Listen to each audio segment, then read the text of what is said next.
தேவையான உப்பு போட்டுக்கலாம். கறி மசாலா 1/2 டேபிள், மிளகாய்த்தூள் 1 டேபிள் ஸ்பூன், இஞ்சி பூண்டு பேஸ்ட் 1 டேபிள், அரிசி மாவு 1 டேபிள் ஸ்பூன், கடலை மாவு 1 table spoon, cornflour 1 table spoon, கொஞ்சமாக ஃபுட் கலர், கொஞ்சமாக தண்ணி தெளிச்சிக்கலாம். அப்போ நல்லா ஒட்டும் மாவு. அரை மணி நேரம் ஊறட்டும். அரை மணி நேரம் ஊறவிட்டு எண்ணெய் போட்டு போச்சு ஒவ்வொன்றா போடுங்க. தண்ணி காஞ்சிருச்சு.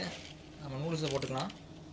நம்ம எண்ணெய் ஊற்றிக்கலாம். இப்போ நூடுல்ஸ் ஒட்டாமல் வரும். நம்ம நூடுல்ஸ் வெந்துருச்சு. இப்போ அந்த நூடுல்ஸ் வந்து வடிச்சு கொஞ்சமாக எண்ணெய் ஊற்றிக்கலாம். முட்டையை போட்டுக்கலாம். வெங்காயம் போட்டுக்கலாம். கோஸ் கேரட் போட்டுக்கலாம். வேக வச்சுருக்க சிக்கனை போட்டுக்கலாம். வேக வச்சு ஆற வச்சுருக்க நூடுல்ஸ் போட்டுக்கலாம். உப்பு போட்டுக்கலாம்.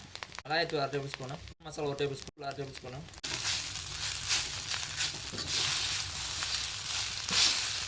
பாருங்கள், அவ்வளோதான். நம்மளோட சுவையான சிக்கன் நூடுல்ஸ் ரெடியாகிடுச்சு. பாருங்கள்,